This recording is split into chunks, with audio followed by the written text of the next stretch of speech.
Hello friends, मैं मुकुल देव आपका स्वागत करता हूं अनअकैडमी के प्लेटफॉर्म पे। आप सभी लोगों का जुड़ने के लिए धन्यवाद। जो लोग मेरा साथ दे रहे हैं उन सभी लोगों को मैं धन्यवाद देना चाहता हूं। और मैं माफ़ी चाहता हूं कि मैं अपनी तरफ से प्रीमियर क्लासेस आ रही हैं, लेकिन उम्मीद कर रहा हूं कि आप सब लोग इन चीज़ों को ज़रूर देखते होंगे। स्टार्ट करते हैं। जैसा कि आप सभी लोग जानते हैं कि हम लोग पीआईबी की क्लास करते हैं, और इस पीआईबी की क्लास में हम लोग एनालिसिस क्लास है। ये एनालिसिस चलते हैं। Crack UPSC CSC in Hindi with us, मेरे मुकुल देव के साथ जो है let's crack UPSC CSC Hindi. अगर आप देखें तो अनअकैडमी का प्लेटफॉर्म भारत का एक ऐसा प्लेटफॉर्म है, क्या है, अपने आप में इंटरेक्टिव प्लेटफॉर्म है, जहाँ पे इंटरेक्शन होता है छात्रों का और टीचरों का। क्या मिलता है आपको? सब कुछ मिलता है। डेली लाइव क्लासेस हैं, सारे स्ट्रक्चर्ड कोर्सेज हैं, लाइव टेस्ट क्विजेस हैं, अनलिमिटेड एक्सेस हैं। ये सारी चीज़ आपको यहाँ पर उपलब्ध हो जाती है।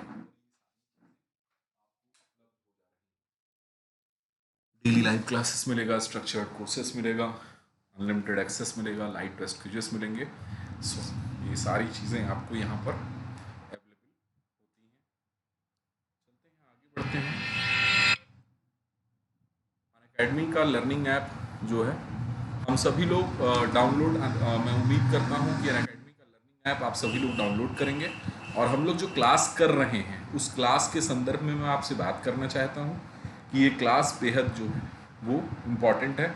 अगर मैं अपना संक्षिप्त परिचय दे दूँ तो मैं मुकुल देव अनअकैडमी के प्लेटफॉर्म पे 2013 से मेरा पठन पाठन का कार्य है। मैं पढ़ा रहा हूँ, और मुखर्जी नगर, दिल्ली, राजेंद्र नगर, इन सब स्थानों पे मैं चीज़ों को मैंने पढ़ाया है। यहाँ से चलते हैं। अगर आप देखें तो जिनके साथ आपको तैयारी करनी है, सुदर्शन गुर्जर साहब हैं, मधुर गुप्ता साहब हैं, अमन शर्मा साहब हैं, रोमन सैनी साहब हैं, दीपांशु सिंह साहब हैं, प्रकाश कुमार साहब हैं। तो बेहतरीन टीचर्स का एक पूल है जो आपके लिए लगातार क्या कर रहा है, वर्क कर रहा है। यहाँ से आगे बढ़ते हैं। तो अगर आप इसके कोर्सेज को देखें तो दो भागों में कोर्सेज बटा हुआ है, एक तो प्लस और एक आइकॉनिक। प्लस कोर्सेज को अगर आप देखते हैं तो एक महीने की फीस 9,000 रुपये है, 3 की 22,500, 6 की 40,500 रुपये फीस है। लेकिन ये यूपीएससी की तैयारी करने वालों से, चूँकि कोर्स का ही एक ड्यूरेशन है, हर कोर्स का ड्यूरेशन होता है, और 1 से 1.5 साल आपको लगेगा ही लगेगा। तो मैं ऐसे में उम्मीद करता हूँ कि बेस्ट प्लान जो है वो 12 महीने और 24 महीने का है। बेस्ट प्लान 12 और 24 महीने का है। आप इसको जो है यूटिलाइज़ कर सकते हैं। 12 मंथ का 49,500 है, वहीं पे जो है 44,500 रुपये आपको यहाँ पर देने होंगे अगर आप मेरा कोड यूज़ करते हैं। मेरा कोड है मुकुल देव, मेरा कोड है, मेरा नाम ही मेरा कोड है। आप इस कोड को यूज़ करके आप यहाँ पर 10% का ऑफ प्राप्त कर सकते हैं। 24 महीने की फ़ीस 72,000 रुपये है, और जो कि अगर आप मेरा कोड यूज़ करते हैं तो 64,800 रुपये आपको मिलेगा। 36 महीने की 90,000 है, और यहाँ पर 81,000 रुपये आपको देने पड़ेंगे। मैं फिर से उन लोगों से मुखातिब होना चाहता हूँ जो 2022-2023 को देना चाहते हैं। उन लोगों को मैं 24 मंथ का कोर्स रिकमेंड करता हूँ कि आप ये कोर्स ले लीजिए जो आपके लिए मुफीद है, और यहाँ पर आपको प्लस कोर्सेस में बेहतरीन टीचर्स की पूल मिलेगी जो आपकी तैयारी में आपकी मदद करेगी। आप मेरा कोड फिर से मैं बता रहा हूँ कि मुकुल देव है, आप उसको यूज़ कर सकते हैं। यहाँ पर लाइव क्लासेस हैं, टेस्ट सीरीज़ हैं, अनलिमिटेड प्रैक्टिस है, स्ट्रक्चर शेड्यूल है, सारी चीज़ें यहाँ पर आपको उपलब्ध हैं। वहीं अगर आप आइकॉनिक कोर्सेज को देखेंगे तो इस आइकॉनिक कोर्सेज में लाइव क्लास है, टेस्ट सीरीज़ हैं, अनलिमिटेड प्रैक्टिस है, स्ट्रक्चर शेड्यूल तो ये तो है ही है। जो मेरा फेवरेट है या सबको जिसकी ज़रूरत है वो मेंटरशिप।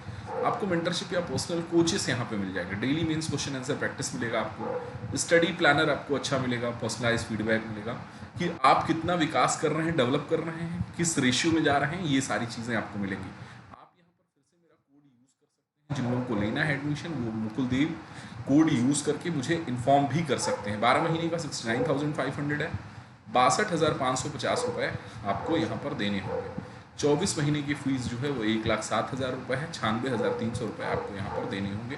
36 महीने का 1,41,000 है, आप यहाँ पे दे सकते हैं 1,26,900 रुपये। चलते हैं, स्टार्ट करते हैं। आप मेरा कोड यूज़ कर सकते हैं। अगर आप देखें यहाँ कोर्सेस में देखें तो आप ऑप्शनल सब्जेक्ट्स की दुनिया को देखें तो ऑप्शनल सब्जेक्ट्स की दुनिया बहुत इनरिच है। लिटरेचर के लगभग सब्जेक्ट्स यहाँ पे हैं, चाहे हिंदी हो, चाहे कन्नड़ हो, चाहे इंग्लिश हो। ओजी के सब्जेक्ट्स में देखें तो psychology, sociology, geography, anthropology, zoology, ये सारे सब्जेक्ट्स हैं। इन सब्जेक्ट्स के साथ आप अपनी तैयारी कर सकते हैं। यहाँ पर भी आप मेरा कोड यूज़ कर सकते हैं। मेरा नाम मुकुल देव है।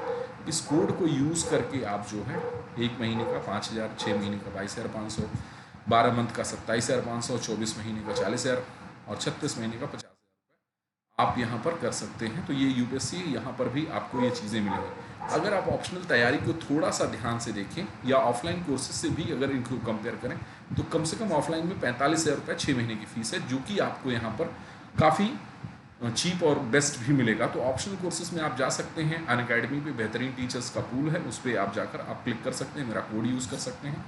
इन सभी जानकारियों के बाद चलते हैं। तो मुकुल देव मेरा कोड है, आप इसको देख सकते हैं।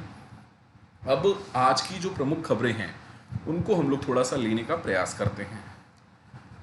कल की अगर जो खबर है उसको थोड़ा सा लेने का प्रयास करते हैं। जैसा थोड़ी सी तबीयत मेरी नासाज है और कुछ स्टूडेंट्स का आ रहा है कि सर थोड़ा सा तेज़ पढ़ा रहे हैं, तो मैं धीमे आज पढ़ाने की कोशिश भी करूँगा।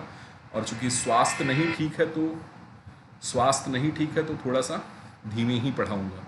चलते हैं, वाइड न्यूज़ है, ये चीज़ें क्यों न्यूज़ में हैं, तो न्यूज़ में ये मामला क्यों है, इस पर भी हम लोग बात करेंगे। 1 सेकंड बस होल्ड करिएगा आप लोग। यहाँ पर चीज़ों को वाइन न्यूज़, तो न्यूज़ क्यों है, क्योंकि कल हमारे जो केंद्रीय विज्ञान और प्रौद्योगिकी या जो परिवार कल्याण के मंत्री साहब हैं, डॉक्टर हर्षवर्धन साहब हैं, उन्होंने कल वैश्विक नवाचार और प्रौद्योगिकी गठबंधन, जिसको गीटा कहा जाता है, इसके 9वें संस्थापना दिवस के अवसर पर उन्होंने एक वीडियो संदेश के माध्यम से जो है अपनी बातें रखी हैं। गीटा, अभी हम लोग चलते हैं, समझते हैं कि व्हाट इज़ गीटा। लेकिन गीटा के माध्यम से उन्होंने 9वें स्थापना दिवस पर उन्होंने इस बात को अपने वीडियो संदेश के माध्यम से कहा। वहाँ पर उन्होंने द्विपक्षीय जो शैक्षणिक सहयोग उद्योग हैं, सरकारी सहयोग को बढ़ावा देने तथा नवाचार को बढ़ावा औद्योगिक संस्थान में देने की बातचीत की और कहा कि इससे कहीं न कहीं जो औद्योगिक है, जो इंडस्ट्री है, वहाँ पर रिसर्च और डेवलपमेंट को प्रोत्साहन मिलेगा और गीटा जो है उसमें नया एक उत्प्रेरक के रूप में कार्य करेगा। तो ऐसे में जब हमारे केंद्रीय मंत्री साहब ने ये बातें की हैं तो हम लोगों के लिए जो पहला टॉपिक बनता है वो ये समझें कि गीटा है क्या। उन्होंने गीटा को कहा कि ये कहीं न कहीं शैक्षणिक और सरकारी सहयोग को बढ़ावा देने वाला है। उन्होंने इनोवेशन पे कहा कि इनोवेशन ये करेगा और कहीं न कहीं उन्होंने कहा कि इससे रिसर्च एंड डेवलपमेंट बढ़ेगा और ये रिसर्च और डेवलपमेंट का फ़ायदा इंडस्ट्री को मिलेगा और कहीं न कहीं उसमें गीटा को उन्होंने उत्प्रेरक के रूप में बताया है। तो कल हम लोग ज़रा इसको देखने की कोशिश करते हैं कि गीटा है क्या।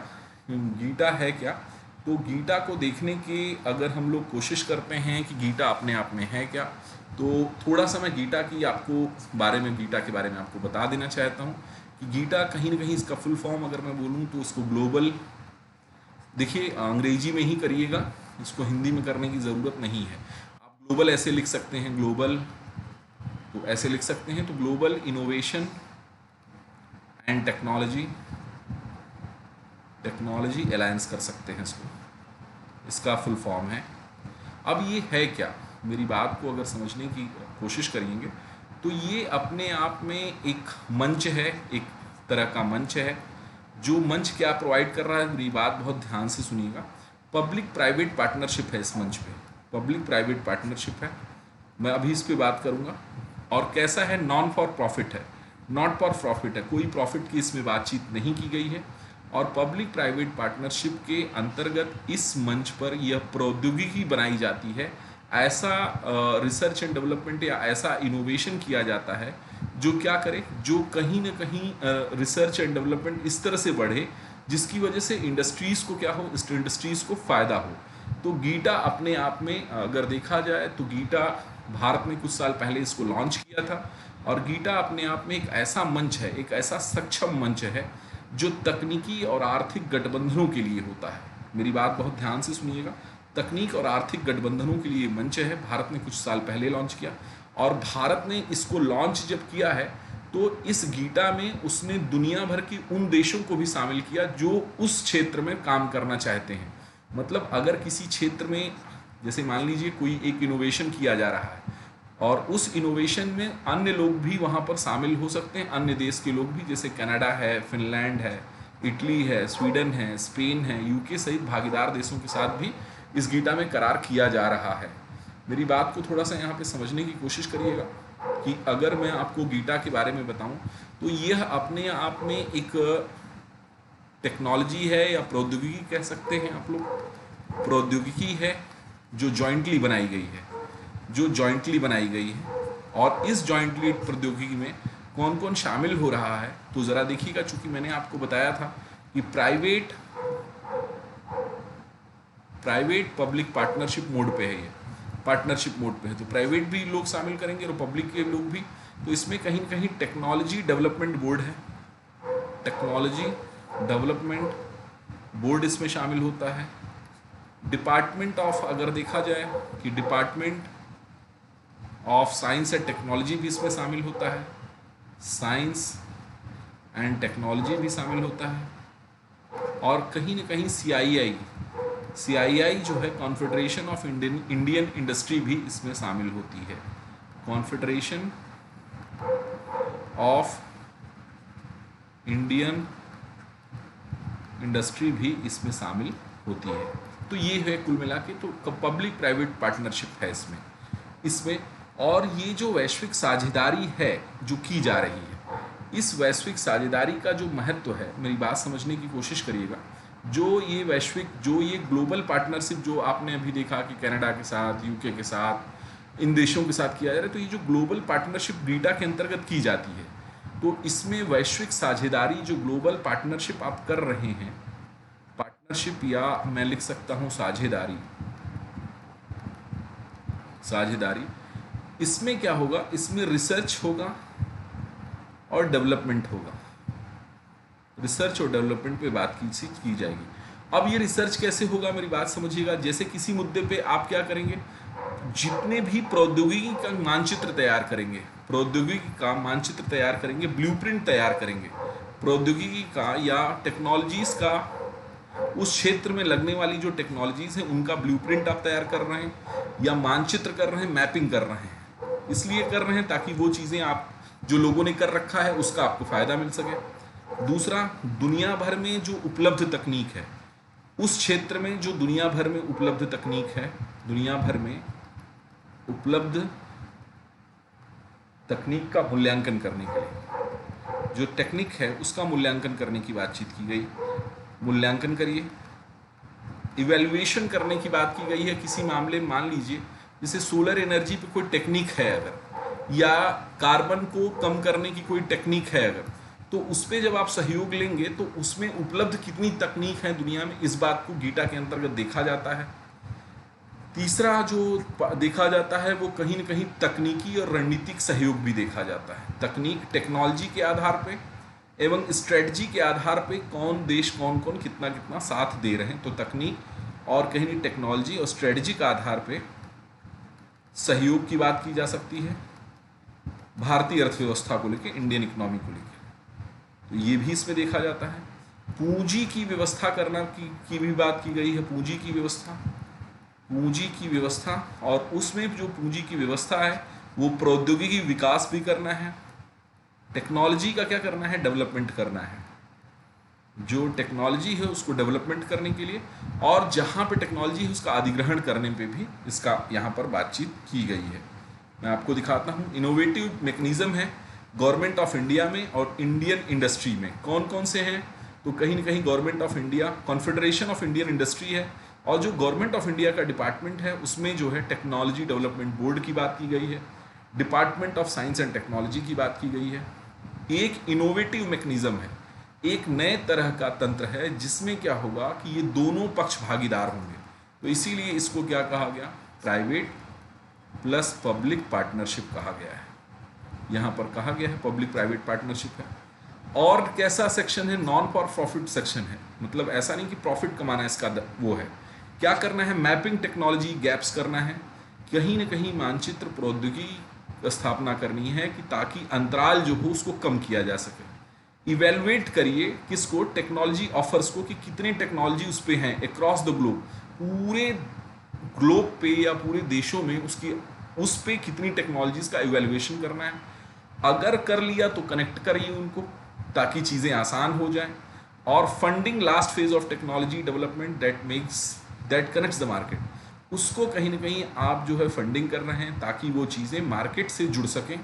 डेप्लॉयमेंट ऑफ टेक्नोलॉजी सॉल्यूशंस, जो भी सॉल्यूशंस आ रहे हैं उनको आप वहाँ पर दे रहे हैं। तो ये कुल मिला के गीटा है, गीटा का ये काम है। देखिएगा, समझिएगा क्यों ये पढ़ना है। ये इसलिए पढ़ना है क्योंकि इस तरह से भारत जो की सरकार जो है, मेरी बात अब समझिएगा,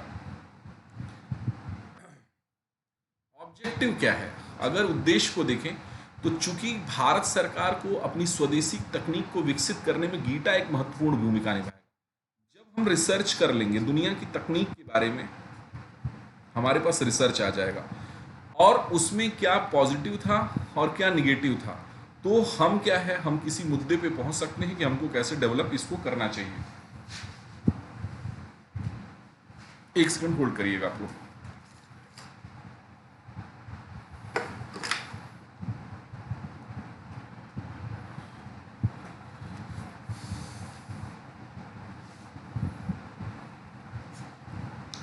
इस स्वदेशी तकनीक को विकसित करने में गीटा की महत्वपूर्ण भूमिका होगी कि कहीं ना कहीं स्वदेशी तकनीक का विकास इससे संभव हो सकता है।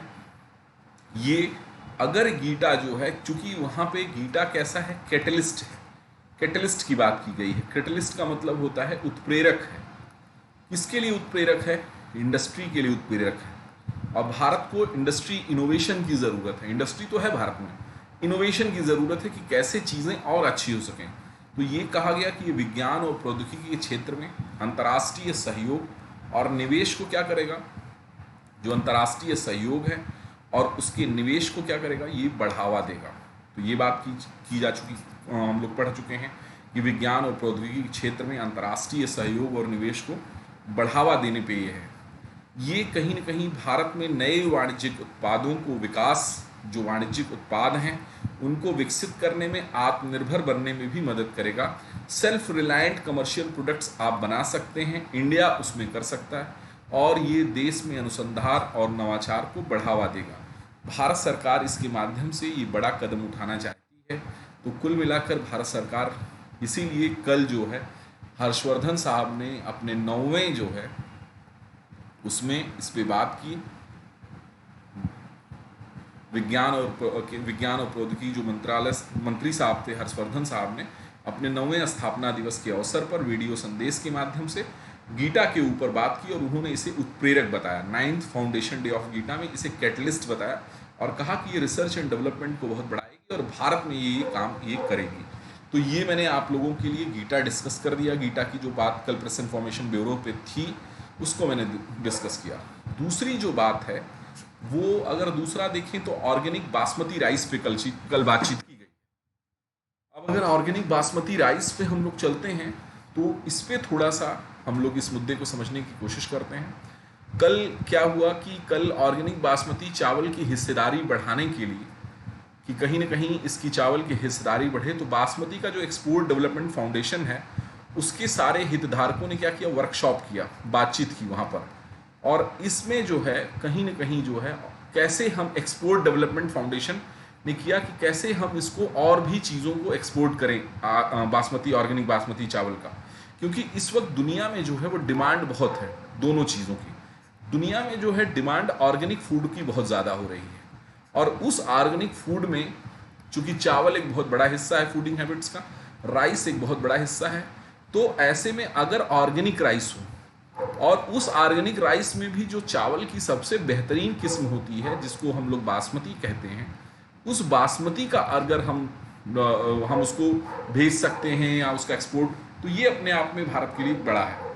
अब जरा चलते हैं कि जो बासमती एक्सपोर्ट डेवलपमेंट फाउंडेशन है इसके बारे में मैं आपको बता देता हूँ कि ये जो बासमती एक्सपोर्ट डेवलपमेंट फाउंडेशन है ये एक पंजीकृत सोसाइटी है जो कि एपिडा के अंतर्गत जो है एपिडा के अंतर्गत है। एपिडा मैं आपसे बहुत बार डिस्कस कर चुका हूँ कि कृषि और प्रसंस्करण खाद्य उत्पाद में निर्यात विकास प्राधिकरण है। ठीक है, तो आप लोगों को ये पता है कि कृषि और प्रसंस्कृत एग्रीकल्चर और प्रोसेस्ड फूड प्रोडक्ट्स का एक्सपोर्ट डेवलपमेंट अथॉरिटी है, उसके अंतर्गत ये सोसाइटी रजिस्टर्ड है और वाणिज्य और उद्योग मंत्रालय के तहत ये काम करता है। तो इन सब बातों से हम लोग थोड़ा आगे बढ़ते हैं। और अगर मैं आपको थोड़ा सा ऑर्गेनिक बासमती चावल के बारे में बताऊं, ऑर्गेनिक बासमती राइस के बारे में मैं बातचीत करने की कोशिश आपसे करूं, तो इस विषय पे थोड़ा सा मैं आपको अपडेट कर देना चाहता हूं।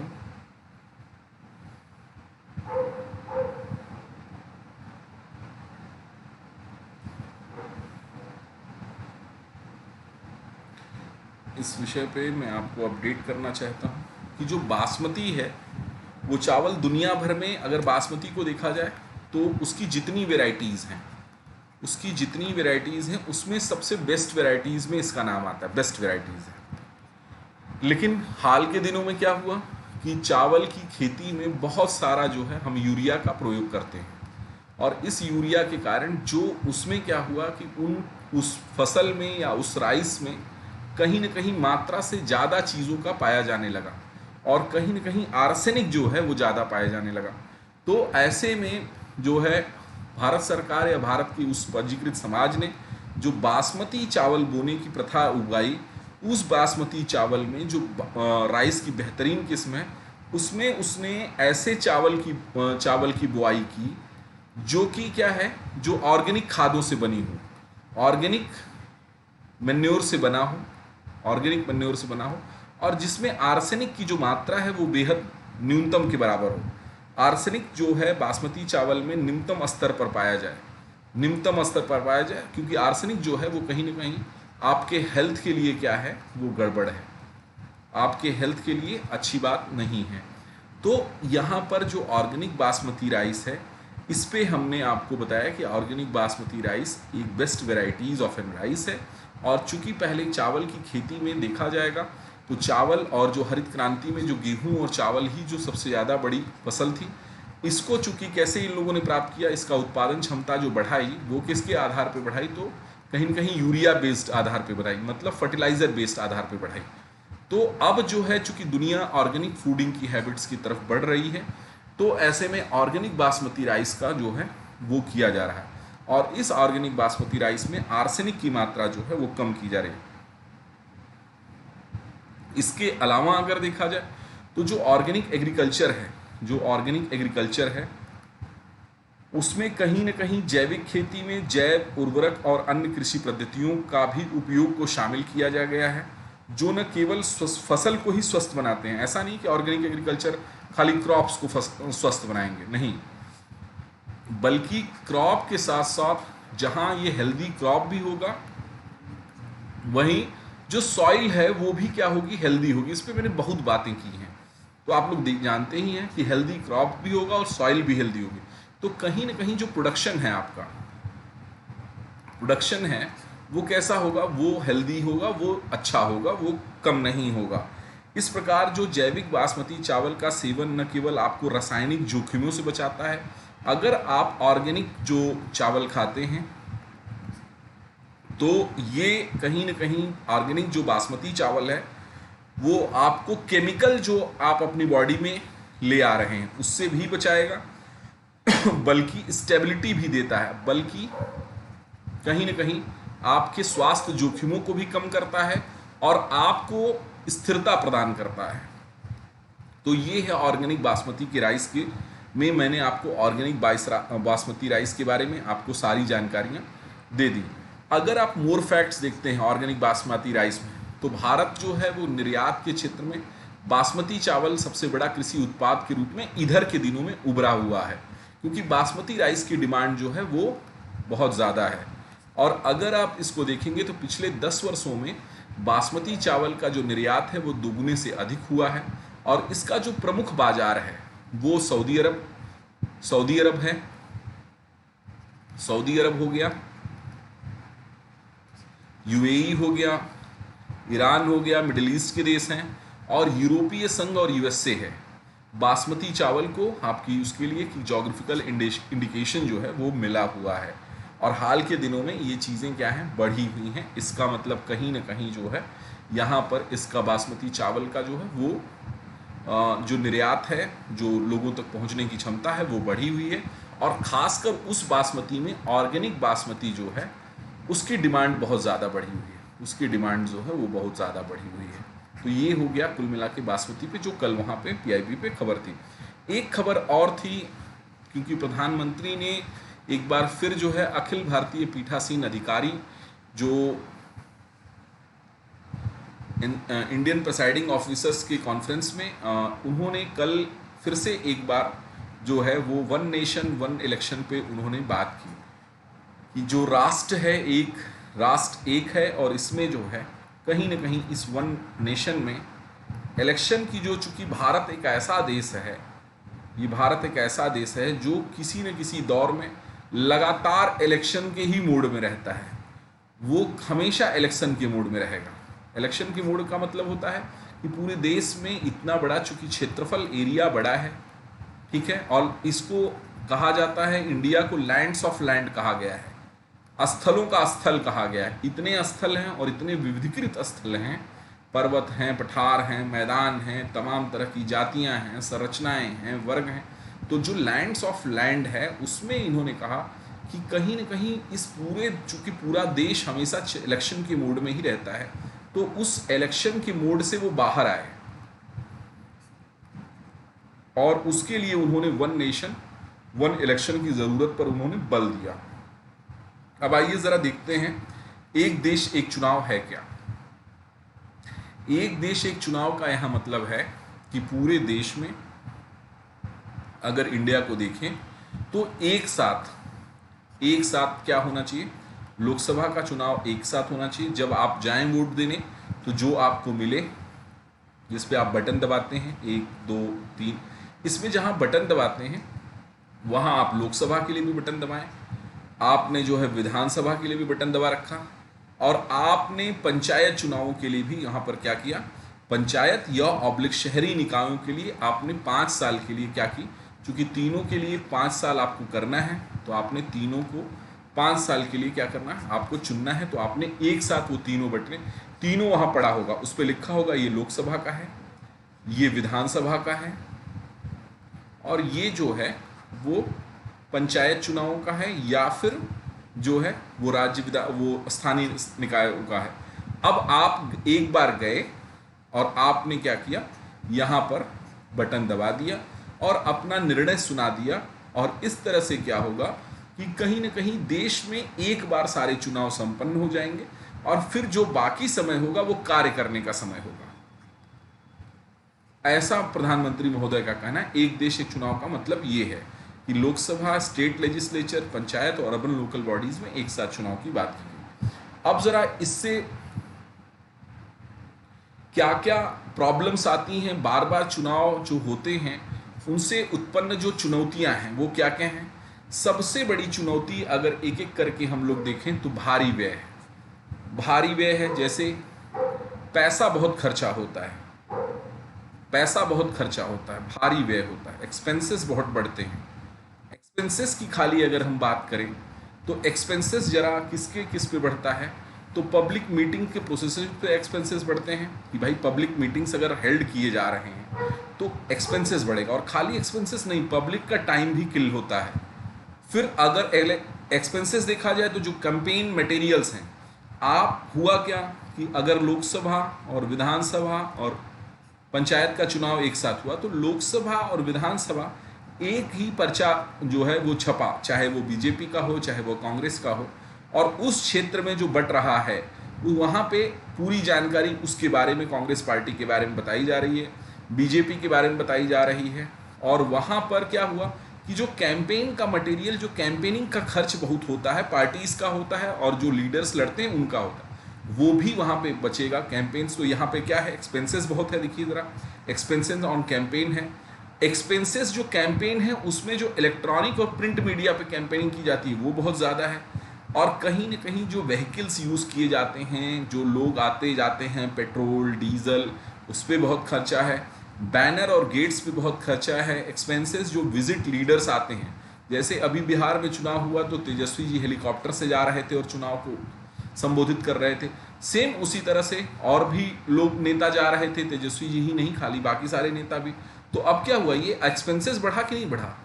ये एक्सपेंसेस बढ़ गया, तो ये एक्सपेंसेस, तो इस पे बैनर और गेट्स पे जो खर्चा हुआ, जो लीडर्स ऑफ द कॉन्स्टिट्यूएंसी जा रहे हैं उनका खर्चा हो रहा है, कैंपेन वर्कर्स पे जो खर्चा हो रहा है, और जो अदर मिसलेनियस एक्सपेंसेस हैं। तो जो एक्सपेंसेस हैं, ये तो एक्सपेंसेस हो गए कुल मिला के यहाँ के। अगर आप देखते हैं तो जो और एक्सपेंसेस होते हैं, जो गवर्नमेंट के एक्सपेंसेस होते हैं, क्योंकि चुनाव कराने में गवर्नमेंट का भी एक्सपेंसेस होगा, तो वो एक्सपेंसेस ज़्यादा होता है। और इस तरह से क्या होगा कि अगर मान लीजिए क्या हुआ कि एक साथ सभी राज्यों में चुनाव हो गया, तो जब राज्यों में वन नेशन वन इलेक्शन हो रहा है, तो जब वन नेशन वन इलेक्शन होगा तो उससे फ़ायदा क्या होगा कि एक साथ ही चुनाव संपन्न हो गए, चरणों में चुनाव संपन्न हो गए, और एक ही साथ लोकसभा और विधानसभा की जो है वो शपथ समारोह हो गया। तो बार बार इन चीज़ों में क्या होगा, पैसा नुकसान कम होगा। तो इसी पे इन्होंने बात किया कि यहाँ पर जो है भारी चुनाव, भारी उस पर उन्होंने कहा कि भारी व्यय होगा। इस भारी व्यय के साथ चुनाव के समय में देखिएगा कोड ऑफ कंडक्ट आता है, और कोड ऑफ कंडक्ट जब लग जाता है कहीं पे भी, किसी भी राज्य में लग गया, मान लीजिए मैंने इसका महाराष्ट्र नाम ले लिया और महाराष्ट्र में कोड ऑफ कंडक्ट लग गया, तो अब इसकी वजह से कहीं ना कहीं आचार संहिता, इसको कहा गया है आचार संहिता लगती है। और अगर ये आचार संहिता लग गई तो इस आचार संहिता के लागू होने के परिणाम स्वरूप क्या होता है कि कहीं ना कहीं जो नीतियां हैं उनमें क्या है, क्योंकि अब कोई ऐसी, देखिए कोड ऑफ कंडक्ट लगाने का मतलब कि आप ऐसी कोई पॉलिसी न बनाइए उस समय में तत्काल रूप से जो क्या करे, जो चुनाव को प्रभावित करे।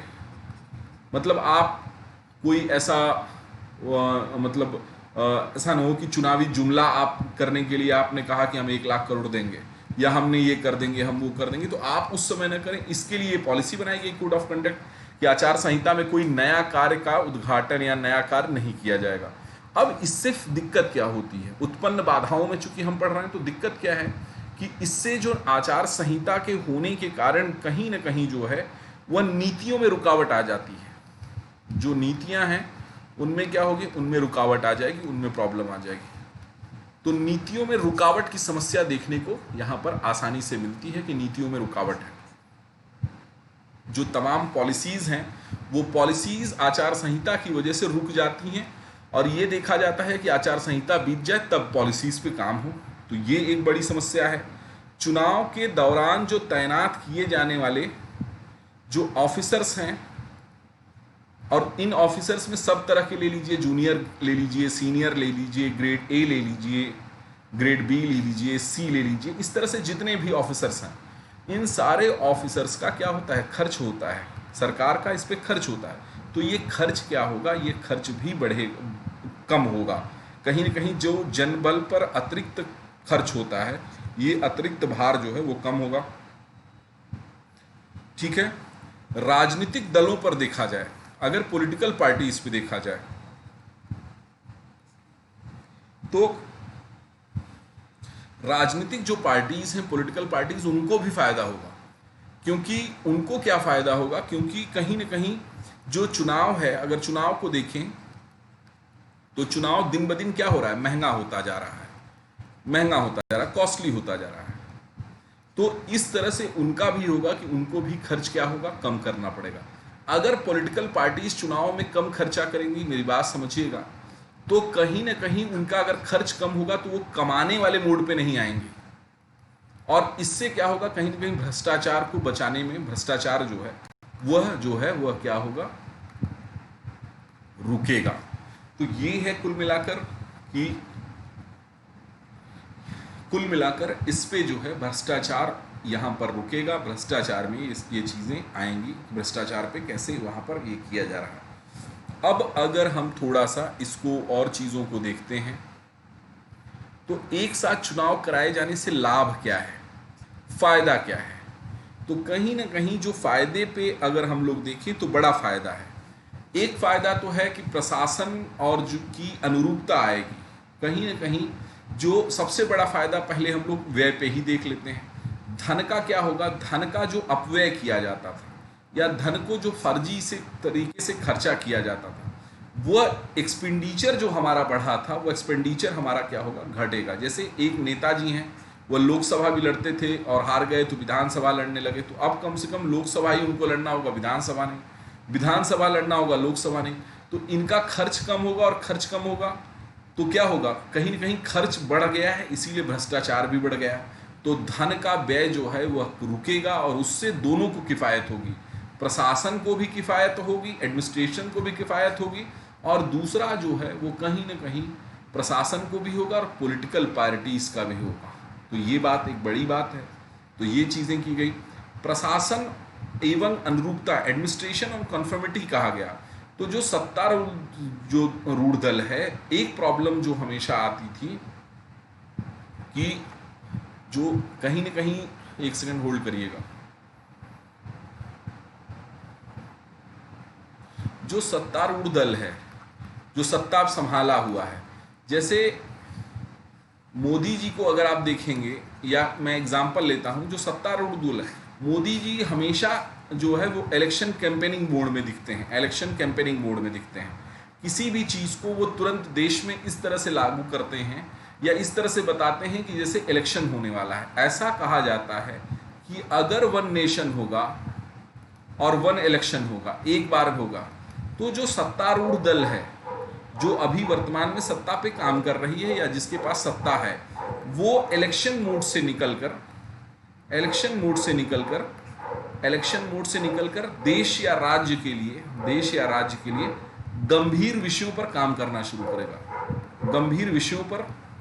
शुरू करेगा। क्योंकि अगर आप, होता क्या है, कई बार हम इलेक्शन के डर से बहुत सारे गंभीर फैसले नहीं लेते हैं। ऐसा देखा गया है कि गंभीर फैसले इलेक्शन के डर से नहीं लिए जाते हैं। तो हमेशा अगर ये लगा रहेगा कि बिहार में चुनाव है तो महाराष्ट्र में चुनाव है, तो हम बिहारियों या उत्तर प्रदेश के लोगों को इसलिए नहीं कुछ बोलें कि भाई वहाँ प्रॉब्लम है, तो इससे क्या होगा कि अगर एक साथ सभी जगह चुनाव हो गया तो खुल के जो है आप एक बार चुनाव लड़ लिए, और चुनाव लड़ने के पास जिसके पास सत्ता आई वह 5 साल के लिए निश्चिंत है कि राज्य विधानसभा में उसके पास सत्ता है, कि लोकसभा में सत्ता है, और जहाँ सत्ता है वहाँ पर वह जनता के लिए काम कर सकती है। तो ये एक विषय है। तो कहीं ना कहीं सत्ता जो है वन नेशन वन इलेक्शन का है कि जो राजनीतिक पार्टियां हमेशा इलेक्शन मोड पे रहती हैं, उन राजनीतिक पार्टियों के हमेशा इलेक्शन मोड पे रहने से कहीं ना कहीं एक बचाव देखने को मिलेगा, एक तरह का प्रॉफिट देखने को मिलेगा, बचाव देखने को मिलेगा कि ये चीज़ें यहाँ पर हैं। ये एक बड़ा इशू है। इसके बाद अगर हम लोग देखें,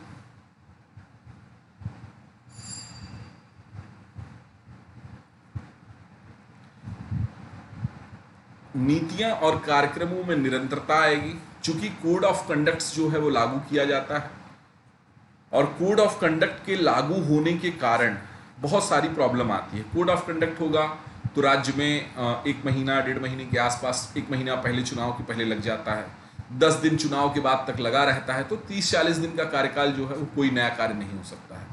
और इस तरह से अगर देखा जाए तो साल भर में विधानसभा चुनाव है, लोकसभा चुनाव है, तो कहीं न कहीं राज्य विधानसभा चुनाव, तो इस तरह से कोड ऑफ कंडक्ट लगे रहता है। तो वैसे ही क्या होगा कि अगर नहीं होगा, मान लीजिए एक साथ हो गया, तो एक साथ 40 दिन 35 दिन 30 दिन मान लीजिए देश में काम नहीं हुआ, नई नीतियां नहीं आए या नया कार्यक्रम नहीं किया जा रहा है या कुछ नहीं बनाया जा रहा है, तो ठीक है, कोई दिक्कत नहीं, उसकी बात कर लेंगे। और इससे क्या होगा कि जो नीतियां और कंटिन्यूटी इन पॉलिसीज़ और प्रोग्राम्स में कहीं ना कहीं जो है वो कंटिन्यूटी देखने को मिलेगी। तो ये बड़ा चीज़ है। प्रशासन की जो क्षमता है, सरकार द्वारा जो लोक लुभावन उपायों में कहीं न कहीं जो गवर्नेंस कैपेसिटी है, सरकार द्वारा लोक लुभावन उपायों में क्या है वो कमी की जाएगी, क्योंकि कहीं न कहीं जो है वो लोक लुभावन उपायों में जो है सरकार अक्सर जो है वो लोक लुभावने जो है वो नारे दे देती है, जैसे हम आएंगे तो हम आपका कर्ज माफ़ी कर देंगे। तो इस तरह की चीज़ों से सरकार भी, या जो सरकार नहीं, जो शासन में कंटेस्ट कर रहे हैं वो लोग बचेंगे। और सबसे बड़ा जो है काले धन के प्रभाव में क्या आएगा,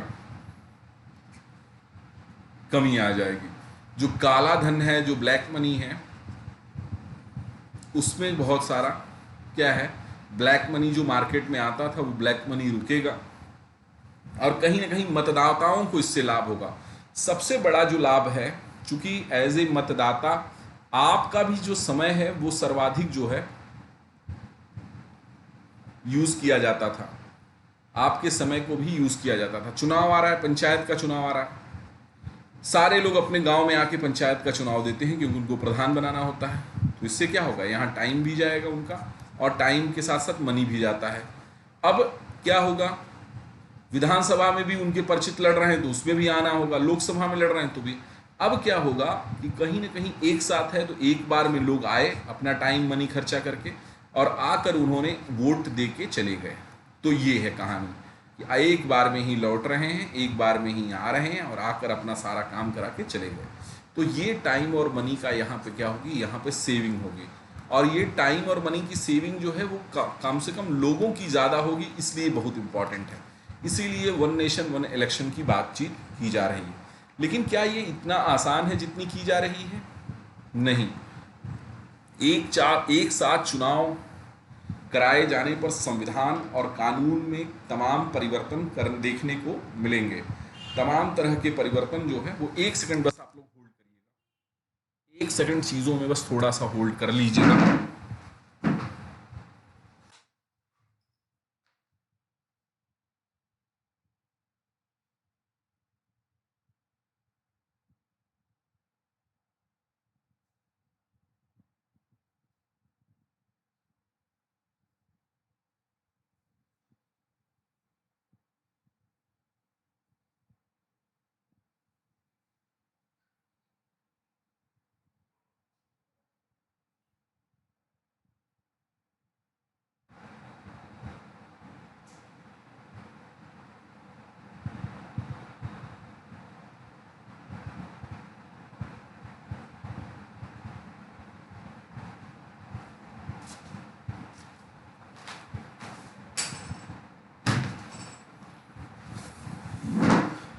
कुछ समस्या हो गई थी। तो कहीं ना कहीं जो एक साथ चुनाव है कराए जाने पर संविधान और कानून में, ये इतना आसान नहीं है कि आप वन नेशन वन इलेक्शन कर देंगे। इसके लिए बहुत सारी चीज़ें आपको करनी होगी। इट इज़ नॉट एज इतना ईजी है। तो एक साथ चुनाव कराए जाने पर संविधान और कानूनों में तमाम तरह के परिवर्तन करने होंगे। अब कहाँ कहाँ पे करना होगा, तो पहले आर्टिकल्स में अगर देखते हैं तो आर्टिकल में परिवर्तन करना होगा। तो आर्टिकल का जो परिवर्तन है उसमें अनुच्छेद 83 में करना होगा। इसमें संसद के सदनों के कार्यकाल से संबंधित है, इसमें संशोधन कुछ होने की आवश्यकता है। 85 में है राष्ट्रपति द्वारा लोकसभा भंग करने संबंधी अनुच्छेद में भी कुछ न कुछ परिवर्तन करना होगा। 172 में राज्य विधानसभाओं के कार्यकाल से संबंधित है। चूंकि एक साथ कराने के लिए एक बार जो है थोड़ा रिस्क लेना पड़ेगा, उसके बाद वो सारी चीजें एज इट इज हो जाएंगी। एक बार चुनाव कराने के लिए थोड़ा सा आपको फेरबदल करना होगा। अनुच्छेद 356 में करना होगा, राष्ट्रपति शासन से संबंधित अनुच्छेद में भी कुछ करना होगा, क्योंकि प्रेसिडेंट रूल लागू हो जाता है।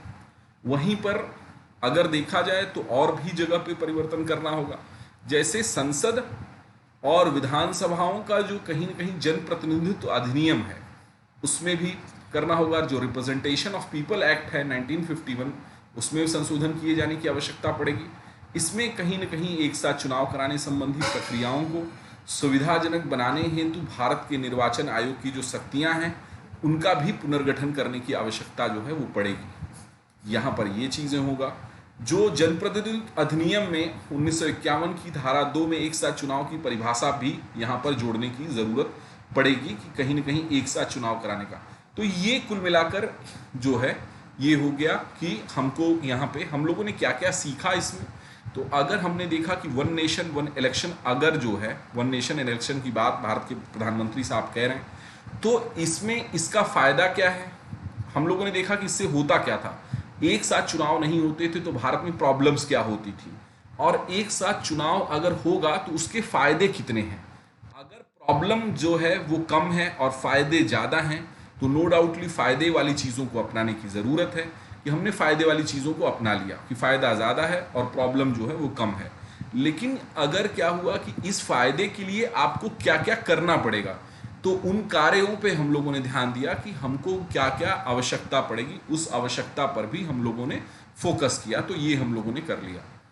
अब जरा चलते हैं, एक टॉपिक और है कंट्रीब्यूशन ऑफ टूरिज्म सेक्टर पे बातचीत करते हैं। बहुत ही इंपॉर्टेंट है टूरिज्म इंडस्ट्री। देखो अपने देश पे कल बातचीत हुई, देखो अपने देश पे कल जो है वो बातचीत हुई है।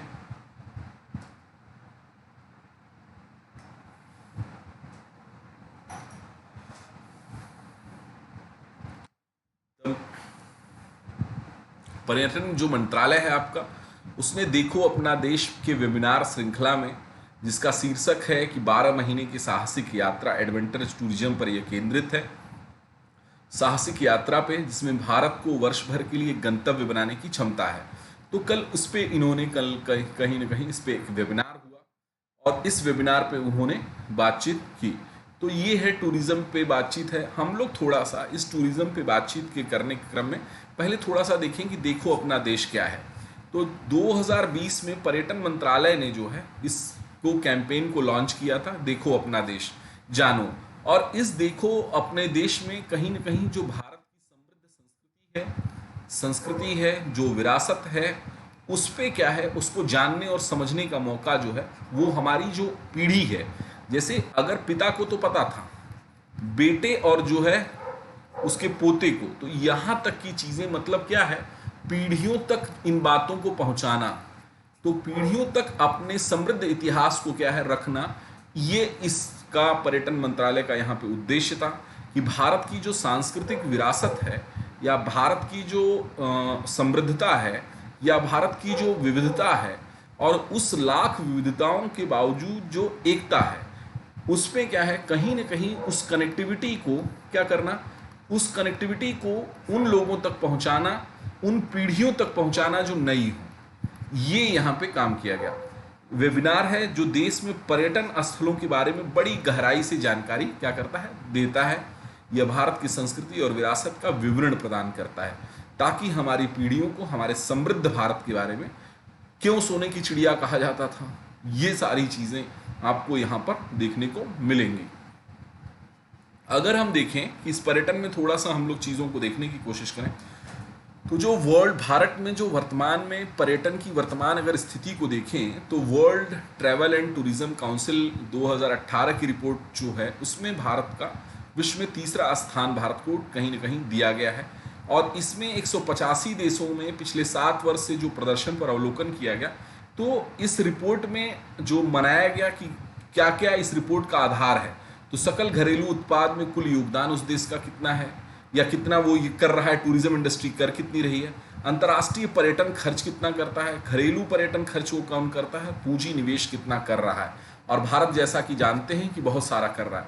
अगर मैं थोड़ा सा टूरिज्म इंडस्ट्री पे बात करूं कि टूरिज्म जो इंडस्ट्री है, वो टूरिज्म इंडस्ट्री कहीं ना कहीं अगर हम लोग बात करने की इस पर कोशिश करें कि जो टूरिज्म इंडस्ट्री है वो फैक्टर्स कितने हैं, कौन कौन से फैक्टर हैं जो टूरिज्म इंडस्ट्री को प्रोवाइड मतलब इफेक्ट करते हैं, तो उसमें जो सबसे बड़ा फैक्टर अभी वर्तमान में निकल के आ रहा है वो एनवायरनमेंट है।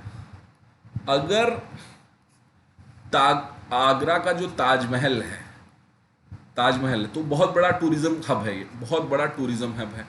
अब दो चीज़ें हैं, एक तो क्या है कि लोग दिल्ली उतरेंगे और उतर के आएंगे आगरा। अब दिल्ली कैसा है, पोल्यूटेड सिटी है, मेरी बात को समझने की कोशिश करिएगा, पोल्यूटेड सिटी है, और अगर उसको वर्ल्ड की नंबर 1 रैंकिंग मिल जाए गलती से, तो लोग जो है बाहर से पर्यटन करने यहाँ नहीं आएंगे क्योंकि वो दिल्ली उतरते हैं, उतर कर बाई रोड आगरा जाते हैं। तो कहीं ना कहीं इस टूरिज्म पे मतलब ताजमहल, मैं सिंपल सा एग्जांपल दे रहा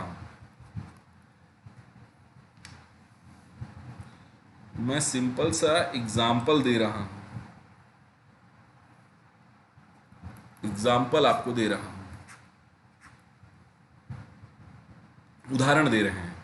अगर इन उदाहरणों को आप देखें तो इस उदाहरणों के साथ मैं आपको एकदम बहुत साधारण से उदाहरण दे रहा हूं कि कहीं ना कहीं अगर ताजमहल एक टूरिज्म इंडस्ट्री है या ताजमहल एक क्षेत्र है जहाँ पर टूरिज्म आते हैं और वहाँ पर अगर पॉल्यूटेड एरिया आ रही है, जहाँ से लोग आ रहे हैं, दिल्ली है, मैंने दिल्ली का एग्जांपल आपके लिए दे दिया कि दिल्ली है, अब दिल्ली में क्या है, प्रॉब्लम आ रही है, तो यहाँ पर जो लोग उतर कर जाएंगे तो उनकी संख्या क्या होगी, कम होगी, और भारत का जो ताजमहल का टूरिज्म वो प्रभावित होगा।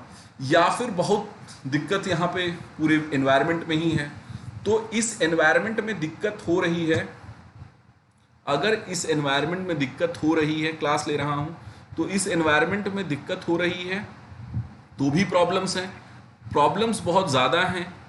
ये प्रॉब्लम यहाँ पर ये है कि अगर यहाँ पर मान लीजिए यहाँ पे एनवायरनमेंट में है तो इससे क्या होगा, कहीं ना कहीं ताजमहल की जो सुंदरता है वो भी कम होगी और उसकी वजह से भी टूरिज्म कम होगा। जैसे एसिडिक रेनफॉल का कॉन्सेप्ट आप लोग जानते होंगे, तो एनवायरनमेंट जो है वो बड़ा मुद्दा बनता जा रहा है।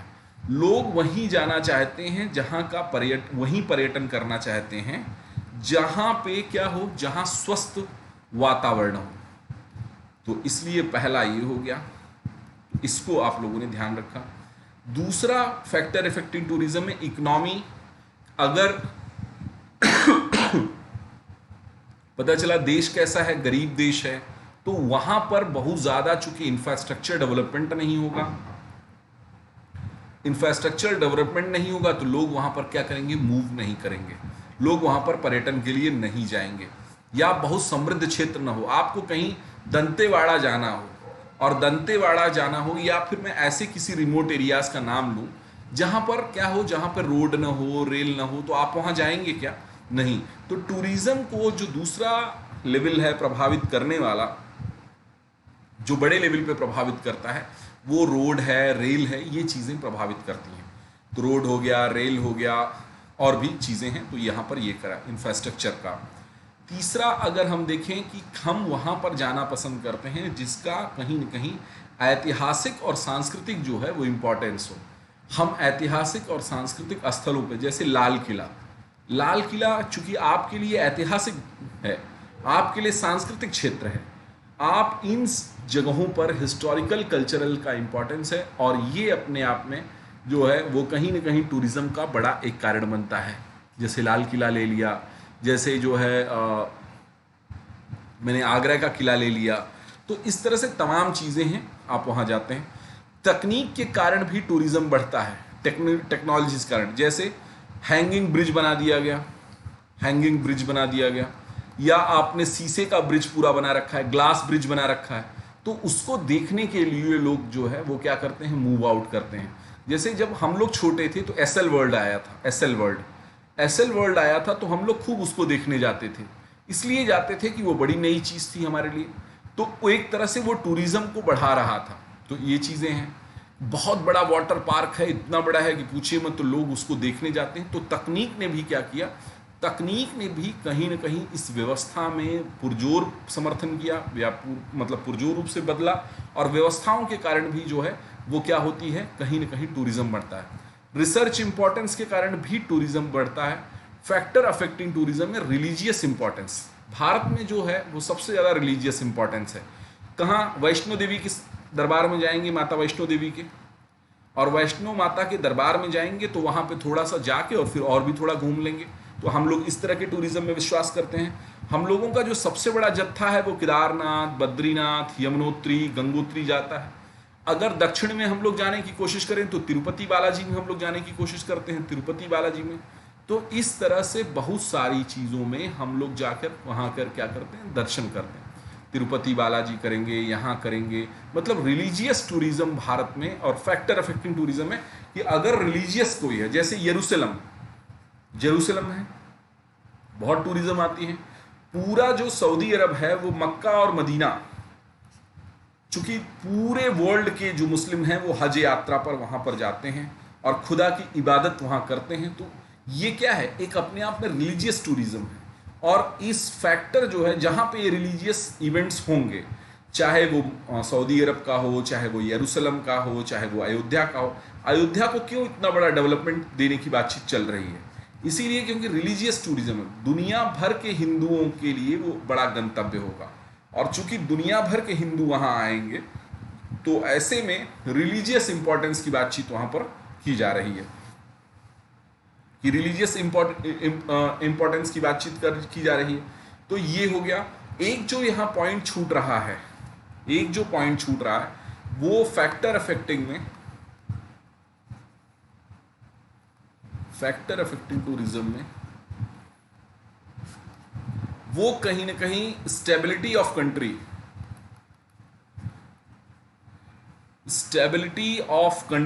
छूट रहा है। स्टेबिलिटी ऑफ कंट्री मतलब कहीं ना कहीं राष्ट्र, जिस राष्ट्र का टूरिज्म होना चाहिए वो राष्ट्र या राज्य में स्थिरता होनी चाहिए, राष्ट्र या राज्य में स्थिरता होनी चाहिए। ऐसा न हो कि अगर वो कहीं वह राष्ट्र या राज्य आंतरिक कलह की भावना से होगा, आंतरिक कलह वहां हो, या फिर इंटरनल सिक्योरिटी थ्रेट हो, इंटरनल सिक्योरिटी का कुछ मामला हो, या फिर वहां पे कहीं ना कहीं आतंकवाद जैसा टेररिज्म की अटैक्स होने की संभावना हो, या फिर वहां पे नक्सलवादी क्षेत्र हो, तो ऐसी जगहों पे जाने से लोग क्या होते हैं, बचते हैं। इस तरह का तो टूरिज्म को इफेक्ट जो सबसे ज्यादा करता है वो कहीं ना कहीं जो वर्तमान में 21वीं शताब्दी में वो कर रहा है, वो क्या कर रहा है, वो एनवायरमेंट कर रहा है और स्टेबिलिटी कर रहा है। जैसे मैं एग्जांपल बताऊं, कश्मीर कहा गया कि दुनिया में स्वर्ग कहीं है तो कश्मीर में है, ऐसा कहा गया। और उर्दू के शायर थे, उन्होंने पोश्तो में भाषा में कहा था, मुझे याद नहीं आ रहा कि कैसे कश्मीर को उन्होंने स्वर्ग बताया था। कश्मीर अपने आप में, आप स्विट्जरलैंड से मत तुलना करिए कि मिनी स्विट्जरलैंड है, नहीं, कश्मीर स्विट्जरलैंड से भी अच्छा है। लेकिन कश्मीर का जो टूरिज्म इंडस्ट्री है वो क्या है, वो बर्बाद है। क्यों बर्बाद है? क्योंकि कहीं ना कहीं वहां पर जो है वो कश्मीर जो है वो इंटरनल सिक्योरिटी के लिए, इंडिया की इंटरनल सिक्योरिटी के लिए थ्रेट बना रहता है। टेररिज्म की घटनाएं होती हैं, पता चला लोग आए, यात्री आए और कब कहाँ फंस जाए किसी को कोई भरोसा नहीं है, कब कहाँ बम फट जाए किसी का भरोसा नहीं है, कब कहाँ वहाँ के। तो इससे क्या होता है, इससे वहाँ का रोजगार प्रभावित हो रहा है, इससे वहाँ पर टूरिज्म इंडस्ट्री पूरी प्रभावित हो रही है, इससे वहाँ पर पूरी की पूरी जो इकोनॉमी है वो प्रभावित हो रही है। इकोनॉमी है, क्योंकि इकोनॉमी का जो मेन आधार है वो टूरिज्म है, तो पूरा कश्मीर प्रभावित है। कहीं ना कहीं जो फैक्टर अफेक्टिंग टूरिज्म में जो नए तत्व आ रहे हैं, वो नए तत्वों में जो सबसे बड़ी बात है वो स्टेबिलिटी, उस राज्य की या उस राष्ट्र की स्थिरता। अगर पता चला यूएई, अगर सऊदी अरब पे इधर युद्ध छिड़ जाए, ईरान से युद्ध छिड़ जाए, इराक से युद्ध छिड़ जाए, सऊदी अरब उसमें शामिल हो जाए, तो क्या लोग उसी तरह से मक्का आएंगे जिस तरह से लोग आते हैं? क्या नहीं, कम से कम 60-70% लोगों की आने जाने में कमी हो जाएगी, और 60-70% जो है टूरिज्म क्या होता है, गिरता है। कोविड की वजह से एक कोविड आया, पूरी दुनिया का जो टूरिज्म इंडस्ट्री थी वो कहाँ चली गई? टूरिज्म इंडस्ट्री वो गर्त में चली गई। क्यों? क्योंकि लोग मूवमेंट नहीं कर रहे हैं, लोग होटल नहीं जाते हैं, लोग रिसोर्ट्स नहीं जा रहे हैं, लोग पिकनिक स्पॉट्स नहीं जा रहे हैं। टूरिज्म इंडस्ट्री क्या हो गई? गिर गई। तो टूरिज्म अपने आप में कहीं ना कहीं कोविड जो है, या कोविड आप मतलब आप ये बात समझने की कोशिश करिएगा, खाली कोविड नहीं, टूरिज्म को, इंडस्ट्री को जो सबसे बड़े फैक्टर हैं, वो दो जो प्रमुख फैक्टर हैं, उनमें एक तो स्थिरता, स्टेबिलिटी, और दूसरा जो है वो कहीं ना कहीं जो है स्टेबिलिटी के साथ साथ एनवायरनमेंट। अगर एनवायरमेंटल बहुत डिग्रेडेशन है उस समाज में, बहुत डिग्रेडेशन है, तो भी लोग आपके पास क्या है, नहीं आएंगे, और स्टेबिलिटी नहीं है तो भी नहीं आएंगे। जैसे नॉर्थ ईस्ट का सेक्शन है भारत का, बहुत बड़ा टूरिज्म इंडस्ट्री का हब है, बहुत बड़ा टूरिज्म इंडस्ट्री का हब है, लेकिन वो इंफ्रास्ट्रक्चर डेवलपमेंट में पीछे है। तो भारत सरकार चूंकि बहुत सारा काम कर रही है तो वो आगे बढ़ जाएगा, और कश्मीर से ज़्यादा खूबसूरत या कश्मीर से ज़्यादा फिर वो टूरिज्म इंडस्ट्री के लिए बहुत बड़ा डेस्टिनेशन होगा। तो ऐसे में टूरिज्म इंडस्ट्री को जो फैक्टर्स हैं वो स्टेबिलिटी हैं और एनवायरनमेंट हैं। उसके बाद अगर हम देखें घरेलू पर्यटन को, हम लोग थोड़ा सा एनालिसिस करने का प्रयास करें आपके लिए, तो जो घरेलू पर्यटन है, उस घरेलू पर्यटन में 2016 में 12.7% से घटकर 2017 में 2.4% जो है घरेलू पर्यटन भारत में रुका। शीर्ष 5 गंतव्यों में देखा जाए तो देखिए डाटाज हैं, डाटाज पे कोई भी रिलायबिलिटी आप करने की आपको ज़रूरत नहीं है। आपको कॉन्सेप्ट की बात मैंने की। अगर आप टाइप्स ऑफ टूरिज्म में देखते हैं तो भारत में कई तरह के टाइप्स ऑफ टूरिज्म है, या दुनिया में भी, सिर्फ भारत में ही नहीं, वर्ल्ड में कहीं ना कहीं टाइप ऑफ टूरिज्म जो हैं वो पूरे भारत में टाइप ऑफ टूरिज़म्स में हम लोग चले तो कई तरह के टूरिज़्म भारत में देखने को मिलते हैं, कई तरह के टूरिज़्म भारत में देखने को मिलते हैं,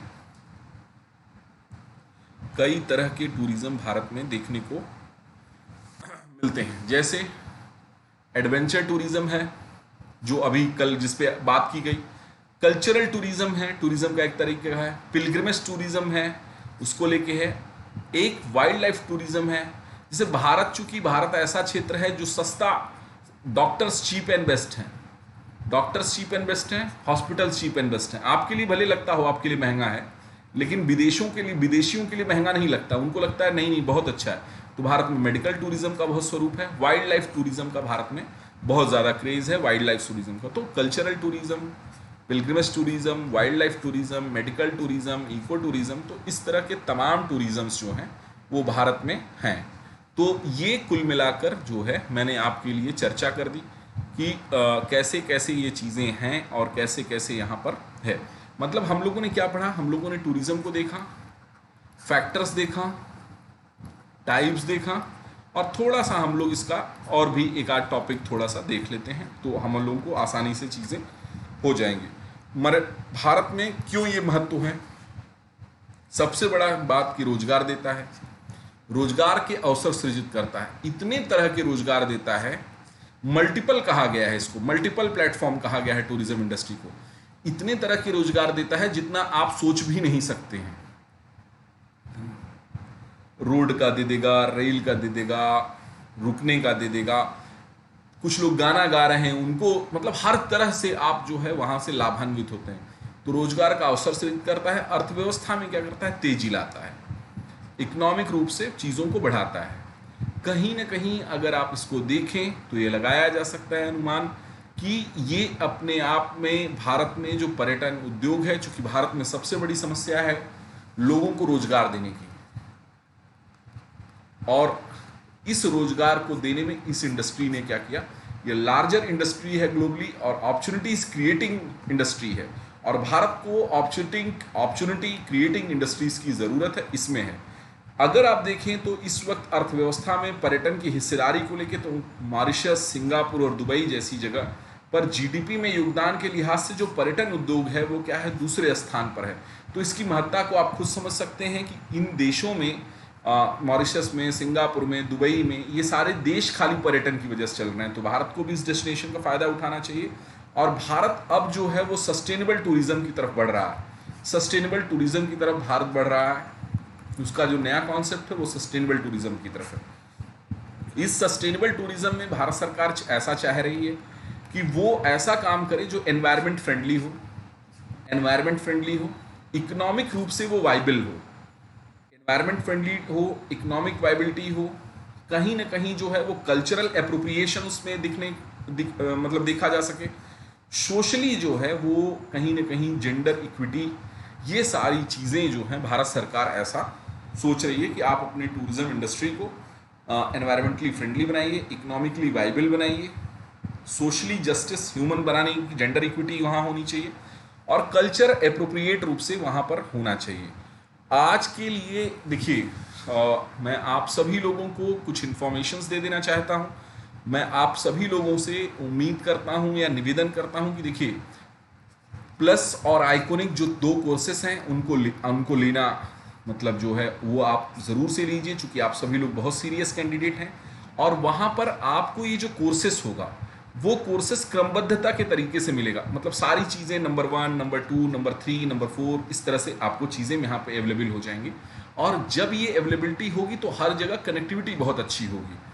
कहीं ना कहीं यूट्यूब पे बिखरा हुआ कनेक्शन है, तो यहाँ पर आपके लिए फ़ायदा होगा फर्स्ट, सेकंड, थर्ड, फोर्थ में, इस तरह से। प्लस और आइकॉनिक कोर्स जिन लोगों को 2022 देना है, उनसे मैं उम्मीद करता हूँ कि वो प्लस या आइकॉनिक के कोर्सेज को सब्सक्राइब करें, और उसमें भी 2 साल के कोर्सेज को सब्सक्राइब करें। आज के लिए जो क्लास है मेरी वो इतनी ही है। मैं आप सभी लोगों को थैंक यू बोलना चाहता हूँ जो लोग मुझे सुन रहे थे। ये जल्दी ही समस्या सॉल्व हो जाएगी और हम लोग इस प्रीमियर क्लास से निकलकर लाइव क्लास की तरफ बढ़ेंगे, लाइव क्लासेस की तरफ बढ़ेंगे। मैं माफ़ी चाहता हूं कि जो नियत समय है 8 बजे का नियत समय है, और उस 8 बजे मॉर्निंग के नियत समय पे मैं अवेलेबल नहीं हो पा रहा हूँ पीआईबी लेके। इसके लिए मैं अपने सभी छात्रों और प्रिय साथियों से मैं सॉरी भी बोलता हूँ, मैं माफ़ी भी चाहता हूँ। आप सभी लोग जो मुझको टेलीग्राम ग्रुप पे ज्वाइन करना चाहते हैं, मेरा अपना टेलीग्राम ग्रुप है मुकुलदेव यूपीएससी /UPPSC, तो ये मेरा टेलीग्राम ग्रुप है, आप वहाँ कर सकते हैं। मेरा कोड है मुकुलदेव, मेरा कोड है, आप उसको यूज़ कर सकते हैं अपने आइकॉनिक कोर्सेज को लेके या प्लस कोर्सेज को लेके आप इसको यूज़ कर सकते हैं। तो मैं चाहता हूँ, उम्मीद करता हूँ कि आप इसको ज़रूर से करिए। जहाँ पर भी कोई समस्या हो कमेंट बॉक्स में आप जाकर लिखिए। कमेंट बॉक्स में आप किसी भी समस्या को लेकर लिख सकते हैं, मैं उसका जवाब आप तक जरूर दूंगा। उसी कमेंट बॉक्स में मैं आपको जवाब जरूर दूंगा। और आज के लिए आप सभी लोगों को ढेर सारी शुभकामनाएं। मैं ईश्वर से प्रार्थना करता हूं कि आपका जीवन जो है वो मंगलमय हो। धन्यवाद आप सभी लोगों को।